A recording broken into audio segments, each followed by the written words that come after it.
फ्लिपकार्ट का जन्म 2007 में हुआ, जब अमेज़न के दो पूर्व कर्मचारी सचिन बंसल और बिनी बंसल ने इसे स्थापित किया। ये बेंगलुरु के एक छोटे से 2 बेडरूम अपार्टमेंट से एक ऑनलाइन बुक शॉप के रूप में शुरू हुआ था। कंपनी ने धीरे धीरे अपनी ऑफरिंग बढ़ाकर इलेक्ट्रॉनिक्स, फैशन और लाइफस्टाइल प्रोडक्ट्स तक विस्तार किया और भारत के ई कॉमर्स सेक्टर में एक महत्वपूर्ण खिलाड़ी बन गई। फ्लिपकार्ट के विकास का एक टर्निंग पॉइंट 2011 में आया, जब कंपनी ने cash on delivery COD payment option launch किया। इस इनोवेशन ने भारतीय ग्राहकों के अंदर ऑनलाइन पेमेंट को लेकर जो संकोच और डर था उसे दूर किया और कंपनी के प्रति विश्वास और बिक्री दोनों में बढ़ोतरी की। आज के समय में Flipkart e commerce, digital payment और हेल्थ केयर जैसे क्षेत्रों में भी काम कर रही है।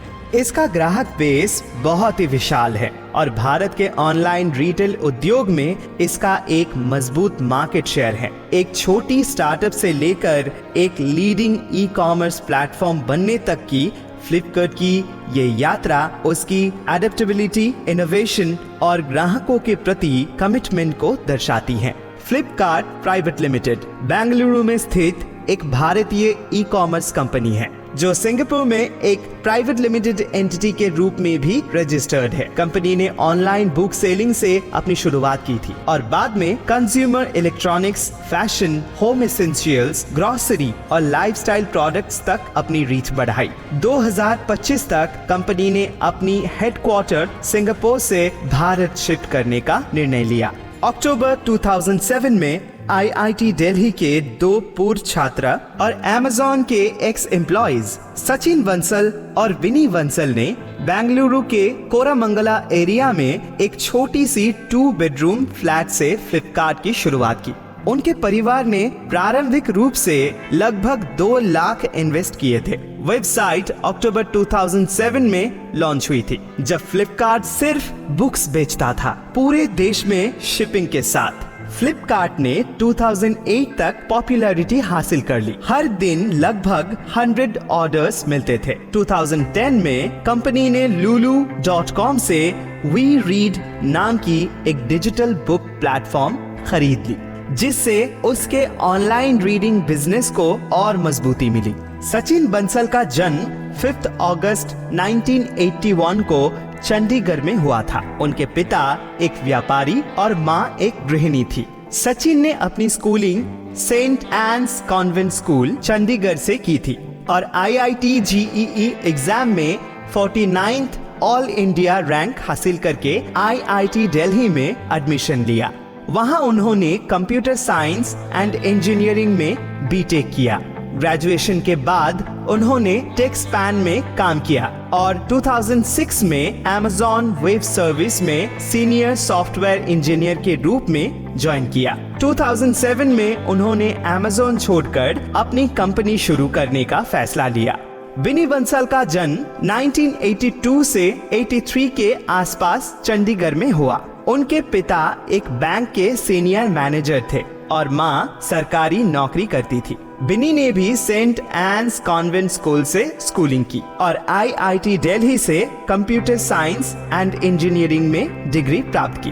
अर्ली ग्रोथ और एक्विजिशंस। फ्लिपकार्ट ने अपनी प्रारंभिक सालों में अग्रेसिव प्राइसिंग और बेहतरीन कस्टमर सर्विस के माध्यम से बाजार में अपनी प्रभाव जमाया। उसने 2010 के दशक में कई डिजिटल कंपनीज खरीदी, जैसे वी रीड, mind360.com और चकपक का डिजिटल कंटेंट पोर्टफोलियो।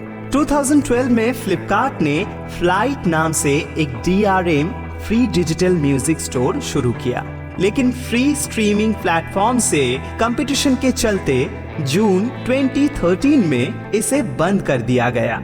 mind360 एक डिजिटल कंटेंट डिस्ट्रीब्यूशन कंपनी थी, जो HTTP बेस्ड एन्क्रिप्शन के जरिए सिक्योर डेटा ट्रांसफर करती थी। 2012 में फ्लिपकार्ट ने लेट्स बाय नाम के ऑनलाइन इलेक्ट्रॉनिक स्टोर को और 2014 में फैशन रिटेलर मिंत्रा को $280 मिलियन में एक्वायर किया। मिंत्रा अब भी फ्लिपकार्ट ग्रुप के अंदर एक इंडिपेंडेंट ब्रांड के रूप में काम करती है, फैशन और लाइफस्टाइल पर फोकस करते हुए। अक्टूबर 2014 में फ्लिपकार्ट ने बिग बिलियन डेज इवेंट दोबारा लॉन्च किया, एक मल्टी डे सेल इवेंट जो सिर्फ फ्लिपकार्ट ऐप पर उपलब्ध था। उस सेल के दौरान फ्लिपकार्ट ने $300 मिलियन के गुड्स बेचे, जिसमें ज्यादातर मोबाइल और फैशन कैटेगरी के आइटम्स थे। मोबाइल ई कॉमर्स और एक्सपेंशन। मोबाइल कॉमर्स के बढ़ते ट्रेंड के साथ 2014 में फ्लिपकार्ट ने जीपे में इन्वेस्ट करके अपनी मोबाइल पेमेंट कैपेबिलिटीज बढ़ाई। उस समय फ्लिपकार्ट के 50% से ज्यादा रेवेन्यू मोबाइल ई कॉमर्स से आते थे। 2016 में फ्लिपकार्ट ने ऑनलाइन फैशन रिटेलर jabong.com को रॉकेट इंटरनेट से $70 मिलियन में खरीद लिया और 2017 में पेरेंटिंग प्लेटफॉर्म टाइनी स्टेप में $2 मिलियन इन्वेस्ट किए। 21 सितंबर 2017 को फ्लिपकार्ट ने बिग बिलियन डेज कैंपेन के दौरान केवल 20 घंटों में 1.3 मिलियन फोन बेचकर रिकॉर्ड बना दिया। उस समय फ्लिपकार्ट का इंडिया स्मार्टफोन शिपमेंट शेयर 51% था, जबकि Amazon इंडिया का 33%। स्ट्रैटेजिक पार्टनरशिप और ग्लोबल इन्वेस्टमेंट। अप्रैल 2017 में eBay ने अपना इंडियन बिजनेस ebay.in फ्लिपकार्ट को बेच दिया और $500 मिलियन का इन्वेस्टमेंट किया। इसी साल जुलाई में फ्लिपकार्ट ने स्नैपडील को 700 से 850 मिलियन में खरीदने का प्रपोजल दिया, लेकिन स्नैपडील ने इसे अस्वीकार कर दिया। अगस्त 2018 में अमेरिकन रिटेल जायंट वॉलमार्ट ने फ्लिपकार्ट के 77% शेयर $16 बिलियन में खरीद लिए, जिससे कंपनी की वैल्यूएशन $20 बिलियन तक पहुंच गई। 2022 तक फ्लिपकार्ट की वैल्यूएशन $37.6 बिलियन थी। 2019 समर्थ प्रोग्राम और सोशल इनिशिएटिव्स। जुलाई 2019 में फ्लिपकार्ट ने समर्थ प्रोग्राम लॉन्च किया, एक इनिशिएटिव जो लोकल आर्टिशंस, वेवर्स और क्राफ्ट्समैन को सपोर्ट करने के लिए बनाया गया था। इसका मोटिव था कि जो लोग सिर्फ अपने लोकल मार्केट में बेच पाते थे, वो अब अपने प्रोडक्ट्स को नेशन वाइड फ्लिपकार्ट प्लेटफॉर्म पर ऑनलाइन बेच सके। समर्थ प्रोग्राम सिर्फ ऑनबोर्डिंग में ही मदद नहीं करता था, बल्कि क्लासिफिकेशन, पैकेजिंग और वेयरहाउसिंग जैसे एस्पेक्ट्स में भी सपोर्ट करते थे।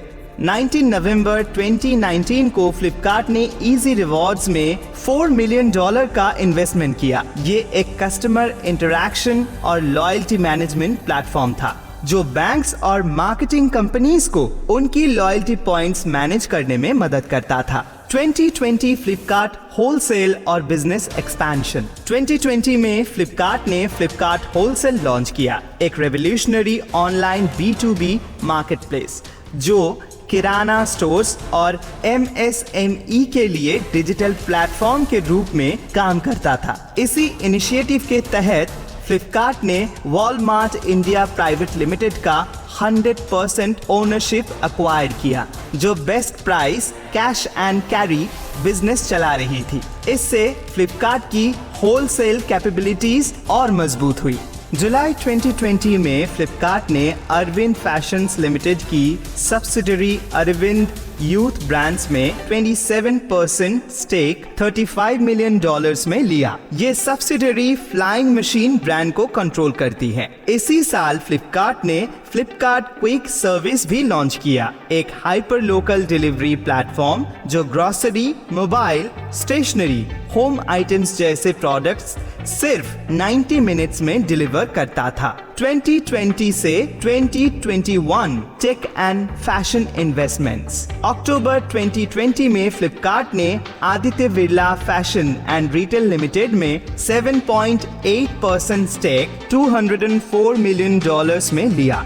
नवंबर 2020 में कंपनी ने मेक मोका गेम स्टूडियो का इंटेलेक्चुअल प्रॉपर्टी एक्वायर किया, ताकि अपने यूजर्स को कैजुअल गेम्स के थ्रू एंगेज कर सके। इसी महीने फ्लिपकार्ट ने स्केपिक को भी एक्वायर किया, एक ऑगमेंटेड रियलिटी और 3D कंटेंट क्रिएशन स्टार्टअप जो नो कोड टूल्स प्रोवाइड करता था। AR और VR कंटेंट बनाने के लिए। 2021 तक फ्लिपकार्ट ऐप 8 भारतीय लैंग्वेजेस में अवेलेबल थी: गुजराती, बंगाली, ओडिया, हिंदी, तेलुगु, कन्नड़ा, मराठी और तमिल, ताकि देश भर के ग्राहक आसानी से शॉपिंग कर सकें। 2021 clear trip acquisition and new ventures.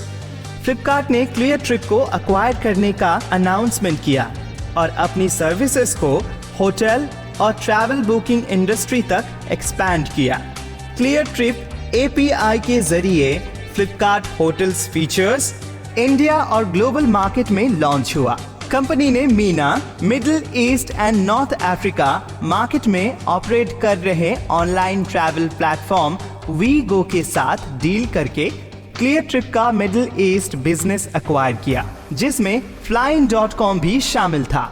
इसी साल फ्लिपकार्ट ने सॉप्सी लॉन्च किया, एक सोशल कॉमर्स प्लेटफॉर्म जिसमें इंडिविजुअल्स और स्मॉल बिजनेसेस अपने सोशल मीडिया चैनल्स के थ्रू प्रोडक्ट्स बेच सकता था। दिसंबर 2021 तक सॉप्सी 700 इंडियन सिटीज में अपनी फूड डिलीवरी सर्विस लॉन्च कर चुका था। जुलाई 2023 तक इस ऐप के 200 मिलियन डाउनलोड्स हो गए, जिसमें 60% से ज्यादा टायर 3 और स्मॉलर सिटीज थे। फोन पे, AI और फाइनेंशियल इंटीग्रेशन। 2015 में फ्लिपकार्ट ने फोन पे को अक्वायर किया था, जब फोन पे ने अपना बेस सिंगापुर से इंडिया शिफ्ट किया, तो फ्लिपकार्ट ने इंडियन और सिंगापुरियन शेयर होल्डर्स के बीच ओनरशिप बांट दी। कंपनी के करंट और एक्स एम्प्लॉइज को इस ट्रांजैक्शन के बाद लगभग $700 मिलियन कैश मिलने की संभावना बताई गई। मार्च 2024 में फ्लिपकार्ट UPI लॉन्च करने के लिए फ्लिपकार्ट ने एक्सिस बैंक के साथ पार्टनरशिप की। मई 2024 में गूगल ने कंपनी में $350 मिलियन का इन्वेस्टमेंट अनाउंस किया। फ्लिपकार्ट ने जेनरेटिव AI डोमेन में फ्लिपी लॉन्च किया, एक AI ड्रिवन शॉपिंग असिस्टेंट जो बायर्स को इंग्लिश में रिकमेंडेशंस और परचेस हेल्प प्रोवाइड करता है। इसके साथ ही फ्लिपकार्ट ने वाइब्स लॉन्च किया, जिसमें वीडियो कंटेंट और शॉपिंग एक्सपीरियंस को कंबाइन किया गया है, ताकि यूजर्स को विंडो शॉपिंग जैसे इंटरैक्टिव एक्सपीरियंस मिल सके। फ्लिपी और वाइब्स दोनों स्वाइप स्क्रीन एक्सपीरियंस इनिशिएटिव का पार्ट हैं। 2025 वैल्यूएशन, फंडिंग और IPO प्लान्स। मई 2025 तक वॉलमार्ट ओन्ड फ्लिपकार्ट की वैल्यूएशन $38 बिलियन से $40 बिलियन के बीच एस्टिमेट की जा रही है। ये 2024 के स्टार्ट में $35 बिलियन पर आने के बाद एक स्ट्रॉन्ग रिकवरी दिखता है, जो फोन पे के डीमर्जर के कारण टेम्पररी डिप आई थी। मई 2024 में फ्लिपकार्ट ने $950 मिलियन फंड रेज किए, जिसमें से $350 मिलियन गूगल ने इन्वेस्ट किया। ये फंडिंग फ्लिपकार्ट के infrastructure upgrade, seller ecosystem expansion और AI बेस्ड टेक्नोलॉजी इंटीग्रेशन के लिए थी। इससे पहले दिसंबर 2023 में वॉलमार्ट ने $600 मिलियन का इन्वेस्टमेंट किया था। आगे देखते हुए फ्लिपकार्ट 2025 या 2026 तक अपना initial public offering IPO launch करने की तैयारी कर रहा है। कंपनी इंडिया और US में डुअल लिस्टिंग के ऑप्शंस पर विचार कर रही है। इसके साथ ही फ्लिपकार्ट अपना रजिस्टर्ड हेडक्वार्टर्स सिंगापुर से इंडिया शिफ्ट करने की प्रोसेस में है, जो IPO के लिए रेगुलेटरी कॉम्प्लायंस और टैक्स बेनिफिट्स में मदद करेगा।